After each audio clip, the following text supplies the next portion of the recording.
À la une de cette édition, la Banque africaine de développement va soutenir la politique d'autonomisation des femmes commerçantes de la commune de Libreville. C'est ce qui est ressorti à Glasgow entre Christine Bandoutoum, mairesse de Libreville, et Akinwumi Adesina, le président de l'institution financière panafricaine. Nous parlerons également dans cette édition des travaux d'élargissement de la voie PK5, PK12 en 2 fois 2 voies réalisés par l'entreprise Colas au cours de la période 2016-2018. Et puis en santé, le docteur Guy Patrick Obiandong a tenu à lever l'équivoque sur la question liée à la responsabilité du gouvernement en cas de complications post-vaccinales. Voici pour les titres. Bonsoir et bienvenue dans l'édition du soir.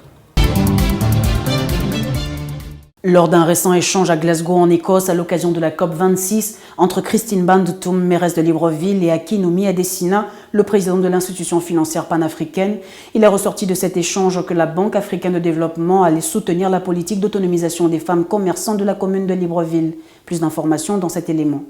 La Banque africaine de développement va soutenir la politique d'autonomisation des femmes commerçantes de la commune de Libreville. C'est l'issue d'un récent échange à Glasgow, en Écosse, à l'occasion de la COP26 entre Christine Bandoutoum et Akinwumi Adesina, le président de l'institution financière panafricaine. Si ce partenariat plus ou moins décalé de l'objet de la présence des deux personnalités à Glasgow n'a pas été détaillé, il faut noter que l'autonomisation des femmes est au cœur de la politique d'intervention de la BAD dans le continent.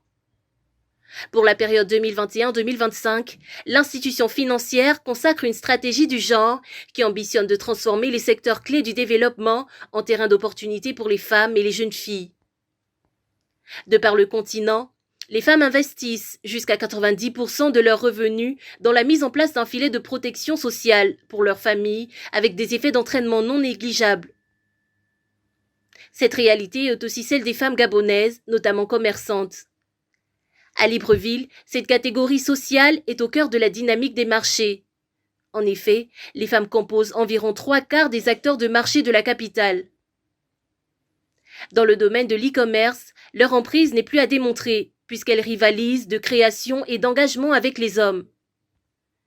C'est dire que ce partenariat conclu entre la mairie de Libreville et la BAD a toute son importance, puisque derrière les initiatives féminines, la question des moyens n'est jamais très loin des obstacles qui entravent leur activité. Voilà une belle opportunité pour les femmes commerçantes de la commune de Libreville. Parlons à présent des travaux d'élargissement de la voie PK5, PK12 en 2 fois 2 voies, des travaux qui auraient pu être surfacturés ou surévalués. C'est le constat qu'a fait l'Union dans une enquête. On regarde.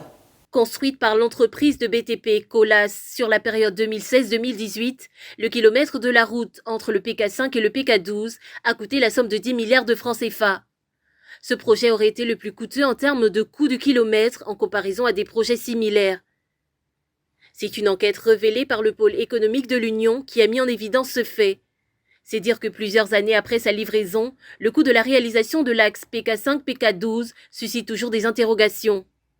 Le projet a en effet été réalisé grâce à un apport financier de la Banque de développement des États de l'Afrique centrale, lequel est venu soutenir celui de l'État gabonais.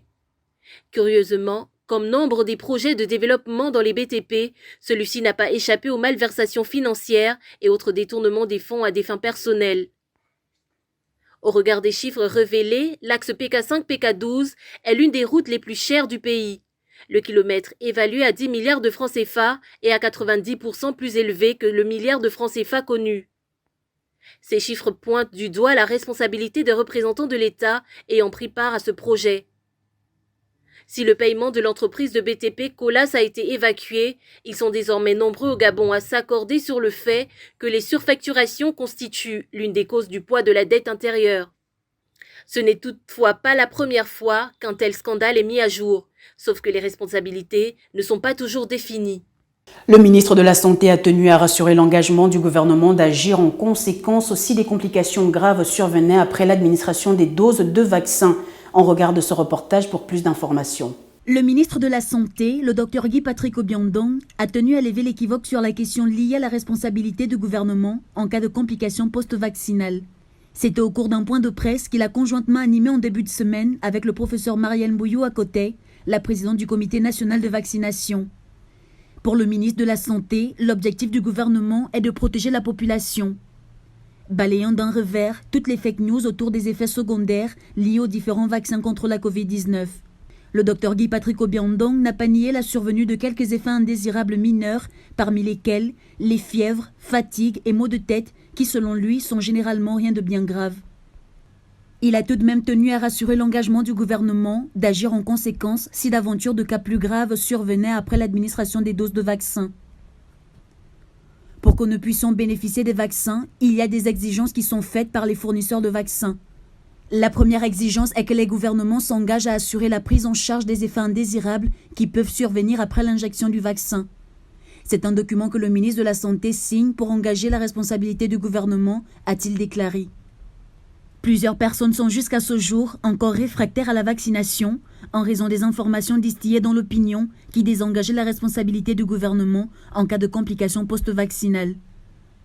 Ces éclaircissements du ministre de la Santé devraient pouvoir permettre de motiver plusieurs personnes encore réticentes.